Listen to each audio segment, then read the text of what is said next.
সারাটা রাত মোবাইলের দিকে তাকাইয়া কবিরা গুনার প্র্যাকটিস করে সরে যুবক, ফজরের আজান শুনলি নামাজটা পড়লি না রে বাবা, এই মোবাইলের কারণে ঘুমটারে জবাই করেছো। প্রতিদিন মোবাইল চালাইয়া রাত কাটাও, একটা রাত যদি কোরআনের বাগানে কাটাইতে পারো, ইনশাআল্লাহ আমার আল্লাহ আমাদের এতটা মায়া করেন, মোহাব্বত করেন, আখিরি নবীর উম্মত হওয়ার কারণে। অন্য নবীদের হায়াত ছিল অনেক বড়, উম্মতের হায়াত অনেক বড়, এরা বেশি বেশি নেক আমল করেছেন। আমার নবী একদিন আফসোস করে বসে আছেন, ও আল্লাহ আমার হায়াত খুবই কম, আমার উম্মতের হায়াত খুবই কম, কিন্তু সম্মান দিছেন বেশি, নেক আমল করার টাইম কোথায়? ও নবী আপনি উম্মতের জানায় দেন, মনটা খাটো করবেন না, আমি অল্প সময়ে অল্প হায়াতে বরকত বাড়ায় দিব। আপনার উম্মতের জানায় দেন, আমি আপনাকে সব উম্মতের আদর্শ বানায় দিলাম। 5 বেলার নামাজ যারা ঠিক মতো আদায় করবে ওদেরকে জানায় দেন, আমি আল্লাহ 5 বেলার বিনিময়ে 50 ওয়াক্ত নামাজের সওয়াব দান করব। আপনার উম্মতের জানায় দেন, এশার নামাজ পড়ে যদি কেউ ঘুমায়, ঘুম থেকে উঠে যদি আবার ফজরের নামাজ আদায় করে, আমি আল্লাহ ওই ঘুমের সময়টাও নেকের পাল্লায় ওজন দিয়ে দিব। মাকুন সুসতি নামাজে পাঞ্জে গানা ফাওয়াইলুল লিল মুসাল্লিন আল্লাযিনা মুমিনারা ইনামাজে ইমদাদ দাও ইস্তাইনু আয়াতে কুরআন খা আয়াতে কদ আফলাহারা ইয়াদকুন গাউরু কুন্দর মানিয়াজ দিল সাদেকুন।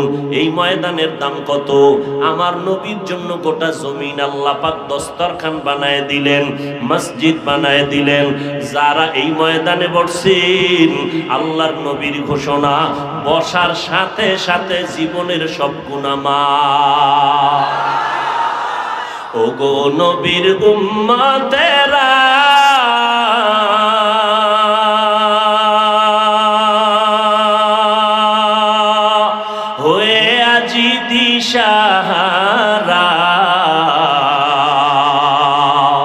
কোরআন হাদিসের চলো যখন যাহা চায় মনে, নবী বিনে কে তরাবে ফুসিরাত মিজানে, নবী বিনে কে তরাবে ফুসিরাত মিজানে। ও নবীর উম্মতের দল, আল্লাহ নবীর মোহাব্বতে এত সম্মান আমাদের দান করেছেন। এরে নবীর আশিক, এই জমিনটা আল্লাহ মসজিদ বানায় দিয়েছেন, এই উম্মতের জন্য আল্লাহ এত বরকত দিয়েছেন। ও উম্মতেরা, তোমরা যদি এক রাতের ইবাদত করো, 1000 মাসের সওয়াব আল্লাহ দান করবেন। ওয়াজের প্যান্ডেলে আসো,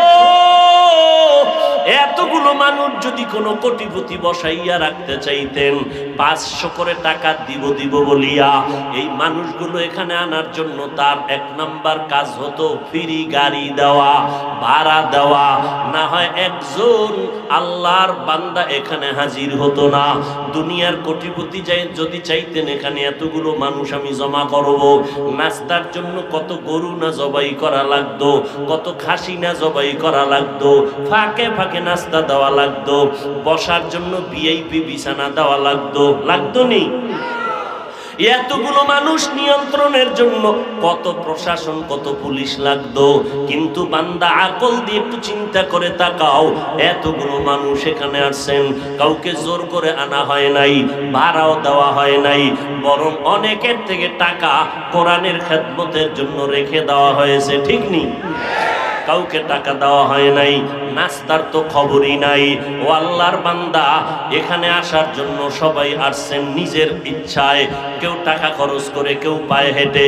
বসার বিছানাটাও তেমন কোয়ালিটি পূর্ণ না, এরপরও কে ভিআইপি, কে ছোট ছোট, কে বড়, কে ধনী, কে গরিব, কে আলেম, কে মূর্খ, কোনো ভেদাভেদ নাই। নিয়ন্ত্রণের জন্য কোনো বাহিনী নাই। এতগুলো মানুষ একবারে চুপচাপ বসে আছেন, একটা আওয়াজ নাই, এতটাই নীরব। এই মুহূর্তে যদি কারো মোবাইলে কেউ কল দেয়, মাথাটা গরম হয়ে যাবে, ঠিক নি? কল আসছে কেটে দিবে, আবার কল দিলে কেটে দিবে, আবার যদি কল দেয় কেটে দিবে। 3 বার কেটে দেওয়ার পরে এমন কোন আহাম্মক 4 বারের মতো আবার দেয়, মাথাটা নোয়াইয়া রিসিভ করে বলবে 3 বার কাটলাম, আবার ফোন দিলেন, আপনি কে? আমার কল দিবেন না, সাবধান। আল্লাহ না করুক যদি ম্যাডাম দিয়া ভালায়, তো আজকে রাত্রে ওর খবর আছে, ঠিক নি? একটু চিন্তা করো রে মুমিন, সারা রাত বয়ান শুনে কি লাভ হবে? একটু চিন্তা করো। আল্লাহ গরু, ছাগল, ভেড়া, বকরি, পশুকে আকল দেন নাই ভালো মন্দ যাচাই করার। হেদায়াতের জন্য বেশি বয়ান লাগে না। এই মাঠের দিকে তাকায় একটু চিন্তা করো, এতগুলো মানুষ, কোনো আওয়াজ নাই, এই মানুষগুলোর পিছনে কোনো পুলিশের বাহিনী লাগলো না। এতগুলো মানুষ এত রাত্র পর্যন্ত বসাইয়া রাখার পেছনে কেউ না কেউ তো নিয়ন্ত্রণ না করলে চলে না। এগুলো কেমন করে সম্ভব? আল্লাহর কসম, আমার মদিনাওয়ালা নবীর আদর্শের কারণেই সম্ভব। तो कुजाओ सुन्नते अहमद कुजा बा मुहम्मद कैबुअत निस्बत तोरा मन अहब्बा सुन्नती कौले रसूल मजदाए का नमाई हम কবুল। আমার নবী রহমত হয়ে আসলেন।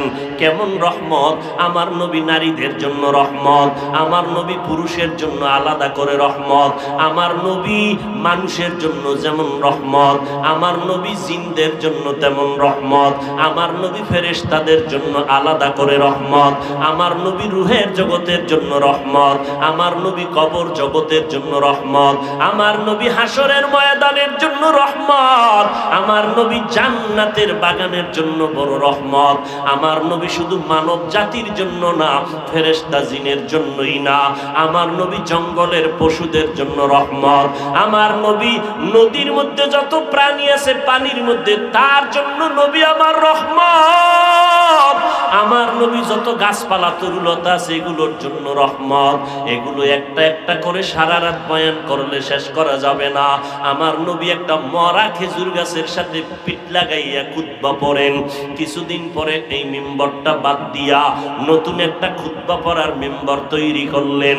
হাদিস শরীফে আছে, আল্লাহর নবী যখন এই মরা খেজুর গাছটাকে ব্যবহার করবেন না মনস্থ করলেন, মানুষ যেমন কানলে আওয়াজ হয়, মরা গাছের থেকে এভাবে কান্নার আওয়াজ সাহাবাদের কানের মধ্যে গেল। নবী আইসা দাঁড়াইলেন, এই খেজুর গাছ, মরা গাছ, কেন কান্না করো বল? কেন কান্না করু বল? বলে কান্না করি আপনার বিরহের বেদনায় কান্না করি। ও নবী, আপনি রহমতের নবী, এই জন্য কান্না করি। আমাকে বাদ দিলেন কেন?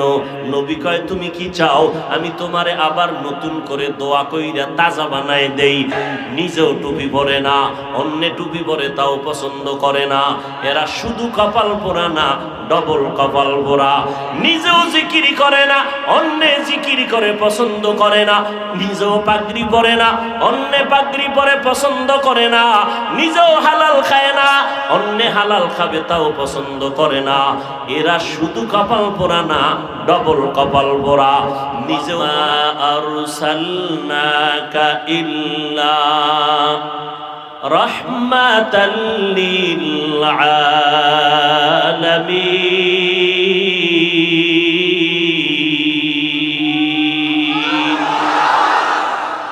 ইমামুল আউয়ালিন আল আখিরিন বহর সদকা রহমাতাল লিল আলামিন। সাইয়্যিদুল কাউনাইন খাতমুল মুরসালিন আখির আমদ বুদে ফখরুল আউয়ালিন। শুদ ওজুদাস রহমাতাল লিল আলামিন মসজিদে ঔষধ হামারে জমিন। আধা মিনিটে একটা কথা বলিয়াই নেই। অনেকে বলে আপনি চলে গেলে মোনাজাতের পরে হতে পারে কালকে কেউ বলবে হাফিজ সাহেব বয়ান করে গেল, নাকি তোমার হুজুর গীবত শেখায়াত করে গেল। তুমি কি জানোনি গীবত করা হারাম? আপনার মাথা গরম হয়ে যাবে। আসলেই তো গীবত করা হারাম। আমগো হুজুরে আইসা বয়ান না কইরা শুধু গীবত কইরা গেল। ভালো করে জেনে নাও, আল্লাহ তাআলা গীবত ব্যাপারে একটা সূরা নাজিল করলেন, ওয়াইলুল লিকুল্লি হুমাযাতিল লুমাযা। আল্লাহ ওয়াইল নামক জাহান্নাম বানাইছেন যারা গীবত শেখায়াত করে তাদের জন্য। নিকৃষ্ট জাহান্নামের নাম ওয়াইল নামক জাহান্নাম।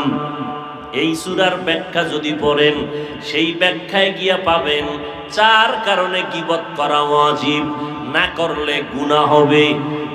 এর মধ্যে একটা কারণ হলো ইসলামের ব্যানার লাগাইয়া যারা নবীর উম্মতের ধোঁকা দিবে, আহলে হক আলেমদের দায়িত্ব ওই সমস্ত মুখোশধারী ভণ্ডদের বিরুদ্ধে উম্মতের সজাগ করা। এটা গীবত হলো সওয়াবের কাজ। এবার আমাকে একটু জবাব দেন, আমার নবীর যুগে ভণ্ড বাতেল ছিল নি? নবী বাতেলের বিরোধিতা করছেননি?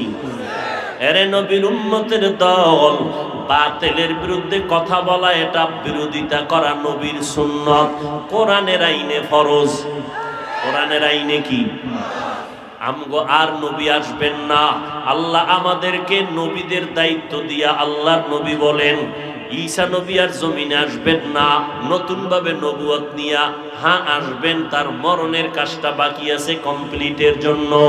কিন্তু ভালো করে শুনো, এই জমিনে নূহ নবী আসিয়া উম্মতের আর কখনো দাওয়াত দিবেন না। মুসা নবী জমিনের মধ্যে আসবেন না। আমি মুহাম্মদ 63 বছর হায়াতের সময় বিদায় নিলাম, আমিও নাই। উম্মতের এই দাওয়াতের কাজগুলো কারা করবে? আল্লাহ কোরআনে আয়াত নাজিল করে জানায় দিলেন, ও নবী, আপনার উম্মত এই দাওয়াতের কাজ আদায় করবে। আমি আল্লাহ এই উম্মতেরা যারা দাওয়াতের কাজ আদায় করবে, যারা আঞ্জাম দিবে, আমি আল্লাহ আপনার আগের নবীদের মতো সম্মান আর মর্যাদা আপনার উম্মতের দান করব। আপনার উম্মতের কাজ দুইটা, কুনতুম খায়রা উম্মাতিন উখরিজাত লিন-নাস তা'মুরুনা বিল মা'রুফ ওয়া তানহাউনা আনিল মুনকার ওয়া তু'মিনুনা বিল্লাহ। আপনার উম্মতের 1 নাম্বার কাজ হলো এরা শ্রেষ্ঠ উম্মত। নূহ নবীর উম্মত শ্রেষ্ঠ না, ইব্রাহিম নবীর উম্মত শ্রেষ্ঠ না, মুসা নবীর উম্মত শ্রেষ্ঠ না, আখিরি নবীর উম্মত, আখিরি রাহমাতুল লিল আলামিনের উম্মত আমরা শ্রেষ্ঠ। আল্লাহ বলেন কোরআনে, এদের দায়িত্ব দুইটা, তা'মুরুনা বিল মা'রুফ। 1 নাম্বার দায়িত্ব অন্যদেরকে জান্নাতের পথে ডাকবে, নামাজের দাওয়াত দিবে, নবীর আদর্শের দাওয়াত দিবে। 2 নাম্বার দায়িত্ব ওয়া তানহাউনা আনিল মুনকার, অন্যায় কাজে তারা বাধা প্রদান করবে। মানুষ যেন অন্যায় কাজ না করে, পাও ধরা লাগলে ধরবে, দিনের বেলা মানুষের পায়ে দাওয়াত, পাও ধরিয়া দাওয়াত দিবে। গুনার কাজ করবা না, রাতের বেলা আবার হেদায়েতের দোয়া করবে। উম্মতের দায়িত্ব দুইটা। 1 নাম্বার দায়িত্ব মানুষগুলোকে দাওয়াত দিবে, জান্নাতের পথ দেখাবে। 2 নাম্বার দায়িত্ব জাহান্নামে যারা যাইতেছে ওখান থেকে তাদের ফিরাইয়া নিয়ে আসবে। অতএব ভালো কাজের দাওয়াত দিবে, অন্যায় কাজে বাধা প্রদান করবে। আরো সহজে বুঝেন, ওয়াল আসরে সূরাটা আপনারা সবাই জানেন। আল্লাহ তাআলা বলেন এই সূরার মধ্যে সময়ের কসম খাইয়া আল্লাহ বলেন, ইন্নাল ইনসানা লাফি খুসর, সব মানুষ জাহান্নামে যাবে। আল্লাহ সময়ের কসম খাইয়া বলেন। এরপরে আল্লাহ কিন্তু বলিয়া বলেন 4 গুণ যাদের মধ্যে থাকবে তারা জাহান্নামে যাবে না। 1 নাম্বার গুণ হলো ঈমানদার হবে, 2 নাম্বার গুণ হলো নেক আমল করবে, 3 নাম্বার গুণ ঈমান আমলের দাওয়াত অন্যদের দিবে। ওয়া তাওয়াসাউ বিল হক ওয়া তাওয়াসাউ বিস সবর, অন্যায় যারা করবে তাদেরকে ফিরাবে, ঈমান আমলের দাওয়াত অন্যকে দেওয়া এবং অন্যায় কাজে বাধা প্রদান করা, এটা আখিরি নবীর উম্মতের বিশেষ করে এটা দায়িত্ব। নূহ নবীর উম্মতের এই দায়িত্ব আল্লাহ দেন নাই। ভালো করে খেয়াল করেন, মূসা নবীর উম্মতের আল্লাহ এই দায়িত্ব দেন নাই, ইব্রাহিম নবীর উম্মতের আল্লাহ এই দায়িত্ব দেন নাই, ঈসা নবীর উম্মতকে আল্লাহ এই দায়িত্ব দেন নাই। অন্য মানুষকে দ্বীনের পথে ডাকো, মানুষের নামাজের দাওয়াত দাও, সালাম দাও, মানুষের ভালো সুন্দর কথা দিয়া দ্বীনের পথে ডাকো, জান্নাতের পথ দেখাও। মন্দিরের দরজা খোলা, মসজিদেরও দরজা খোলা। মন্দিরে ঢুকারও স্বাধীনতা আল্লাহ দিছেন, কারণ পরীক্ষার হল। কে প্রশ্নের উত্তর ভালো লাগবে, কে খারাপ লাগবে, স্বাধীনতা আছে, বাধা দেওয়ার অধিকার নাই। দুনিয়াটা মুমিনের পরীক্ষার হল। মন চাইলে মন্দিরেও যাইতে পারো, বাধা নাই। মন চাইলে মসজিদের বারান্দায় যাও, কোনো নিষেধ নাই। তবে হুজুরেরা কি করবে? মুহাম্মদের উম্মতের দায়িত্ব হলো মন্দিরে গেলে কি ক্ষতি হবে, মসজিদে গেলে কি লাভ হবে, উম্মতের বুঝাইতে থাকো, এটাই তোমার দায়িত্ব। কানে ধইরা কাউকে মসজিদে ঢুকাবার অধিকার তোমাকে দেওয়া হয় নাই। লা ইকরাহা ফিদ্দীন, ধর্ম নিয়ে জোর জবরদস্তি করার কোনো অনুমতি নাই। নামাজ পড়বে না চাইলে নাই, কিন্তু নামাজ পড়লে কি লাভ হবে বুঝাও, না পড়লে কি ক্ষতি হবে এটা বুঝাও। এই দায়িত্বটা নূহ নবীর ছিল, এই দায়িত্ব ইব্রাহিম নবীর ছিল। আমার নবীর পরে কোনো নবী আসবেন না, আল্লাহ এই দায়িত্ব আখিরি নবীর উম্মতের দান করছেন। এই জন্য এই উম্মত অন্য নবীদের মতোই সম্মান। हकीकत से तू दुनिया बेखबर है, दुनिया की नुमाइश पर नजर है। नमी गुयम के आज दुनिया जुदा बश, बहर कारे के बाशी बा खुदा बाश।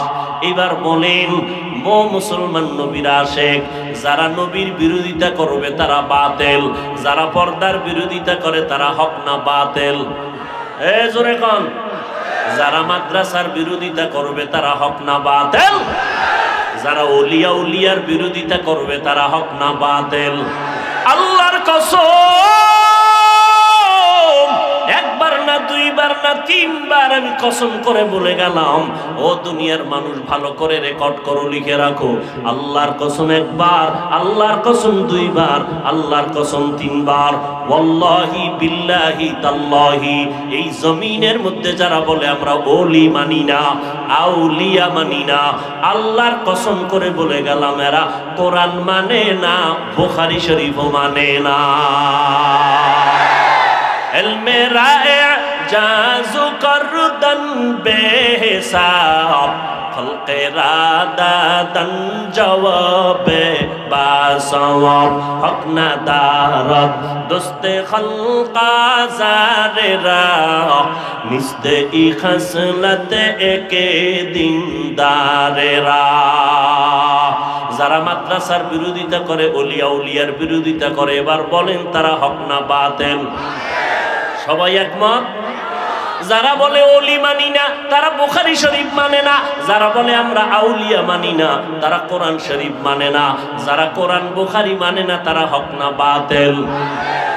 যারা সাহাবায়ে কেরামের বিরোধিতা করে, আবু বকরের বিরোধিতা করে, ওসমান রাদিয়াল্লাহু আনহুর বিরোধিতা করে, বলো জাতি এরা হক না বাতিল? বাতিলের বিরোধিতা করা এটা গীবত না ফরজ? জোরে বলো। তাহলে আপনাদের যেন কোনো বাতিল ধোকায় ফেলতে না পারে। তমগু হুজুর বয়ান করলো নাকি গীবত করলো, বলবা আমগু হুজুর যদি গীবত করে আল্লাহর আইনে ফরজ আদায় করেছে। हकीकत से तू दुनिया बेखबर है, दुनिया की नुमाइश पर नजर है। नमी गुयम के आज दुनिया जुदा बश, बहर कारे के बाशी बा खुदा बा। ঘুম আসতেছে আপনাদের? বাঙালির ঘুম আসেনি? আছে? যদি কয় আছে এটা কাঁচা মিছা কথা। কারণ বাঙালির ঘুম মোবাইলে জবাই করেছে। বয়ান শুনে বাসায় যাবে, কই ঘুম। আল্লাহর বান্দা পাগলেরা যুবকেরা ঘরে গিয়া সারা রাত মোবাইলের স্ক্রিনে তাকায় তাকায় মোরাকাবার হালাতে চালায়, 1 সেকেন্ড ঘুম নাই। কখন 3টা বাজলো 4টা বাজলো খবর নাই। নিজেও মোনাজাতে কান্না করে না, অন্যেরা কান্না করে তাও পছন্দ করে না। এরকম ডবল কপাল পরা সমাজে আছে না নাই? এরে নবীর আশিক উম্মতের দল, মায়ার নবী মরা খেজুর গাছকে বললেন, কি চাও তুমি তোমার গায়? আবার ফল হবে, উম্মতেরা খায়া দোয়া করবে, চাও? কয় না চাই না তো কি চাও? খেজুর গাছ নবীর সাথে কথা বলতেছেন, পারেনি কথা বলতে, বিশ্বাস আসেনি। কার কুদরত? আমার মাওলা পাকের কুদরত। অসম্ভবকে সম্ভব করেন আমার আল্লাহ। দুধের বাচ্চা কথা বলতে পারেন না, আমার মাওলার কুদরতে পারেনি। আমার মাওলার কুদরতে যদি অসম্ভব কখনো সম্ভব হয়, নবীদের বেলায় হলে এটার নাম মুআজিজা, ওলি আউলিয়াদের বেলায় হলে এটার নাম কারামত। মুআজিজা যেমন সত্য, আউলিয়ায়ে কেরামের কারামত তেমন সত্য। যদি বান্দা অবিশ্বাস করো, তাহলে আমার মাওলার কুদরতের সাথে বেয়াদবি হবে। আমার মাওলার কুদরত মরা গাছে কথা কয়, ডাক দিয়া কয়, রহমতের নবী, আমাকে আপনি এখানে দাফন করে দিবেন, হাসরের ময়দানে আমি আপনার সাথে জান্নাতে থাকব। নবী দাফন করে দিলেন মরা খেজুর গাছ। ওই জায়গায় আজও রসুল যেখানে দাঁড়াইয়া খুতবা পড়তেন, ওই জায়গায় মদিনাতুল মুনাওয়ারার খতিব সাহেবরা ঈদের খুতবা, জুমার খুতবা ওখানেই দেন। ইমামতি একটু সামনে গিয়া করেন। এর পাশে একটা পাথরের পিলার, ওই গাছ বরাবর, ওই পিলারের উপরে ঘুরাইয়া আরবিতে লেখা সতুনে উস্তুনে হান্নানা। এই খুঁটিটা হলো উস্তুনে হান্নানার খুঁটি। এই মরা গাছ, এটার নিচে যদি খোদো, নিচে গিয়া সেই মরা খেজুর গাছ পাইবা। আমার নবীকে গাছ চিনল, মানুষ হইয়া সেই নবীরে চিনলা না। যদি চিন্তা, বেঈমানের পা চাটা গোলাম হইয়া চুল কাটিয়া বান্দর আর ইন্দুর হইতে পারতা না। তুকু যাও সুন্নতে আহমদ কুজা বা মুহাম্মদ কাইবুয়াত নিসবত তোরা। ও আল্লাহর বান্দারা, তাবলীগওয়ালারা পাও ধরে ধরে বয়ান করে, আল্লাহওয়ালা পীর মাশায়েখরা পাও ধরে ধরে বয়ান করে, উলামায়ে কেরাম দিন নাই রাত নাই বয়ান করে। রহমতের নবীর মালা গলায় লাগাও। আজকে তুমি মনে মনে বলতেছো, টুপি মাথায় দিলে মাথাটা গরম হয়ে যায়, পারি না রে ভাই। ওরে তোমার থেকে তো আমার বুদ্ধি মোটেও কম না। আমাদের মাথা নষ্ট হয় না, কারণ আমরা পিওর খাই, হালাল খাই। তুমি তো পিওর ভেজাল সব আউলা জাউলা খাও। আবার ফাঁকে ফাঁকে বিড়ি টানো, টানোনি? মদের বোতল, গাঞ্জা, আবার কত তুমি নেশা পান করো। মাথা খারাপ তোমাদের হতে পারে, কোরআনওয়ালার মাথা খারাপ হতে পারে না। মাথা টুপি দিলাম কই, এই চিন্তা তো করলাম, তারপরও তো টুপি ফালাইলাম না। দাড়ি রাখলে যৌবনের ভাব চলে যায়। তুমি বুঝছো বাবা, আমরাও কম বুঝি নাই, এরপরও কেন দাড়ি ফালাই না? লম্বা জামাটা গায়ে দিলে কত গরম লাগে, তুমি বুঝছো, আমরা বুঝি নাই ব্যাপারটা এমন না, এরপরও কখনো জামাটা ফালাই নাই। আমি মাঝে মাঝে এভাবে উদাহরণ দেই। এখন তোমাদের বাবা ও যুবকেরা ভালো করে শুনো, তোমারে যদি এখন জিকিরে লাগাইয়া আমি স্টেজের পিছনে যাইয়া 5 মিনিট পরে আবার বয়ানে বসি, কণ্ঠ ঠিক আছে, বয়ান ঠিক আছে, শুধু লেবাসটা পাল্টাইয়া প্যান্ট শার্ট টাইয়ার মাথায় ক্যাপ লাগাইয়া বসবো, একটা মুসলমান এখানে থাকবে না। যারা প্যান্ট শার্ট টাইয়ের গোলাম তারাও বলবে এই ব্যক্তির বয়ান শুনে কোনো লাভ হবে না। আকলকে জিজ্ঞাসা করো, মদিনার পোশাকের দাম কত একটু জিজ্ঞাসা করে না। মদিনার পোশাকটার দাম কত চিন্তা করো। আমি প্যান্ট শার্ট টাই পরে যদি বয়ানে বসি, কেউ বয়ানে থাকবে না। সবাই বাসায় গিয়া বলবে অমুকের নাম শুনছনি, সে ধ্বংস হয়ে গেছে। ঠিক নি? চিন্তা করো বাবা, মদিনার পোশাকের মূল্য কত। কিন্তু তোমারে তো কোনোদিন আমরা গালি দেই নাই, এই কথা তো কোনো আলেমরা বলে নাই পাস করলি মাথায় না দিলে গুনাহ হবে। কেউ বলে নাই ও স্কুলে পড়ুয়া ছাত্র, স্কুল কলেজ ছেড়ে দিয়া নবীর আদর্শের মালা গলায় লাগাইয়া মাদ্রাসায় যাও, কেউ বলে নাই। অন্তত আমি বলবো না, তোমারে সাহস দিয়া যাব আজ। এই স্কুল কলেজের ছেলে মেয়েরা স্কুল জীবনে ছাড়বা না, কলেজের লেখাপড়া বন্ধ করবা না। আলেম হইয়া আমাদের মাদ্রাসায় তোমার ভিড় জমানের দরকার নাই। আমাদের মাদ্রাসায় আলেম ওলামার অভাব নাই।